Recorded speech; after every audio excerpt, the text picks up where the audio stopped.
नमस्कार मित्रांनो, delicious foods मराठीमध्ये आज आपण पंजाबी ढाबा स्टाईल मसाला भेंडीची रेसिपी बनवणार आहोत। चला तर मग वेळ न घालवता रेसिपीला सुरुवात करूया।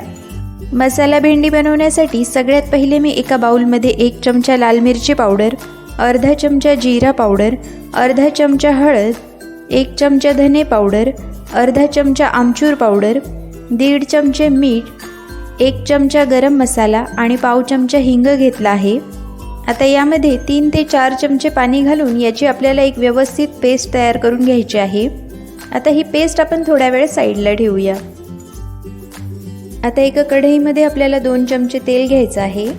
तेल गरम झालं की यामध्ये मी अर्धा किलो भेंडी व्यवस्थितपणे धुवून चिरून ठेवलेली होती, ती आता कढईमध्ये घालणार आहे।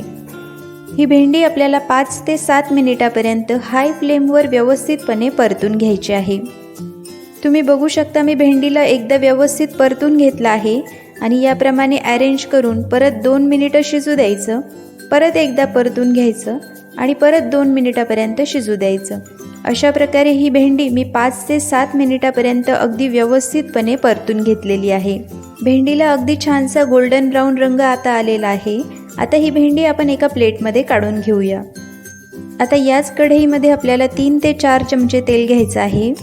तेल अगदी व्यवस्थितपणे गरम झालं की यामध्ये 1 चमचा मोहरी आणि 1 चमचा जिरे आपल्याला घालायचे आहेत। त्याचसोबत 1 चमचा आलं लसणाची पेस्ट मी या ठिकाणी घालणार आहे। ही आलं लसणाची पेस्ट आपल्याला 1 मिनिटापर्यंत मध्यम आचेवर अगदी व्यवस्थितपणे परतून घ्यायची आहे। आलं लसणाची पेस्ट अगदी व्यवस्थितपणे परतल्या गेली आहे। आता या ठिकाणी मी 3 कांद्यांची पेस्ट करून ठेवलेली होती, ती कढईमध्ये घालणार आहे। ही कांद्यांची पेस्ट आपल्याला 8 ते 10 मिनिटापर्यंत मध्यम आचेवर अगदी व्यवस्थितपणे परतून घ्यायची आहे। कांद्याची पेस्ट परतताना आपल्याला गॅसची फ्लेम ही मीडियमच ठेवायची आहे, कारण आपण जर मोठा गॅस करून कांद्याची पेस्ट परतली तर भाजीला अगदी कडवटपणा येतो। त्यामुळे कांद्याची पेस्ट परतताना नेहमी गॅसची फ्लेम ही मीडियमच ठेवायची। साधारणतः 8 ते 10 मिनिटानंतर तुम्ही बघू शकता की आपली कांद्याची पेस्ट अगदी छानशी परतल्या गेली आहे आणि तिला अगदी मस्त असा गोल्डन ब्राऊन कलर आलेला आहे। आता या ठिकाणी मी 3 टोमॅटोची पेस्ट करून ठेवलेली होती, ती कढईमध्ये घालणार आहे। ही टोमॅटोची पेस्टसुद्धा आपल्याला अगदी 10 ते 15 मिनिटापर्यंत मस्त व्यवस्थितपणे परतून घ्यायची आहे। ढाबा स्टाईल भाज्यांचं हेच सिक्रेट असतं की ते पेस्ट परतताना अगदी मीडियम फ्लेमवर व्यवस्थितपणे परतून घेतात, त्यामुळे भाजीला अगदी छानसा स्वाद येतो। 10 ते 15 मिनिटानंतर आपली टोमॅटोची पेस्ट अगदी व्यवस्थितपणे परतल्या गेली आहे आणि त्यामधून तेल सुटायला लागलेलं आहे।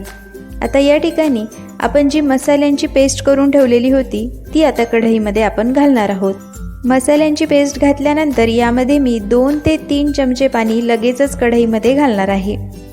आता ही मसाल्यांची पेस्टसुद्धा आपल्याला व्यवस्थितपणे एकजीव करून घ्यायची आहे आणि 2 ते 3 मिनिटापर्यंत ग्रेव्ही अगदी छानशी परतून घ्यायची आहे। मसाल्यांची पेस्ट अगदी व्यवस्थितपणे परतल्या गेलेली आहे आणि ग्रेव्हीला अगदी छानसा असा रंग आलेला आहे। अगदी ढाबा स्टाईल ग्रेव्ही या ठिकाणी तयार झालेली आहे। आता या ग्रेव्हीला अगदी रॉयल टच देण्यासाठी मी 3 चमचे दुधावरची साय यामध्ये घालणार आहे। तुमच्याकडे दुधावरची साय नसेल तर तुम्ही फ्रेश क्रीम यामध्ये घालू शकता। आता हे क्रीम आपल्याला ग्रेव्हीमध्ये अगदी व्यवस्थितपणे मिक्स करून घ्यायचं आहे। क्रीम अगदी व्यवस्थितपणे मिक्स झालं की तुम्हाला जर हवं असेल तर तुम्ही यामध्ये अर्धी वाटी पाणी ॲड करू शकता। मला भेंडीची भाजी हलकीशी कोरडी आवडते, त्यामुळे मी यामध्ये पाणी ॲड केलेलं नाही। आता या ठिकाणी आपण जी भेंडी फ्राय करून ठेवलेली होती ती आपण कढईमध्ये घालणार आहोत। ही भेंडी आपल्याला अगदी हलक्या हाताने व्यवस्थितपणे ग्रेव्हीमध्ये मिक्स करून घ्यायची आहे। भेंडी ग्रेव्हीमध्ये मिक्स झाली की यावर झाकण ठेवून ही भाजी आपल्याला 4 ते 5 मिनिटापर्यंत मध्यम आचेवर शिजवून घ्यायची आहे। 4 ते 5 मिनिटानंतर तुम्ही बघू शकता की आपली जबरदस्त अशी ढाबा स्टाईल मसाला भेंडी या ठिकाणी तयार आहे। भाजीला अगदी छानसा रंग या ठिकाणी आलेला आहे। आता यावर आपल्याला थोडीशी बारीक चिरलेली कोथिंबीर घालायची आहे। तर मित्रांनो, चवीला अगदी अप्रतिम असलेली ही मसाला भेंडी तुम्ही देखील घरी नक्की बनवून बघा। व्हिडिओ आवडल्यास व्हिडिओला लाईक आणि चॅनलला सबस्क्राईब करायला अजिबात विसरू नका। पुन्हा भेटूया अशाच एका रेसिपीसोबत। तोपर्यंत मस्त खा आणि हॅपी रहा।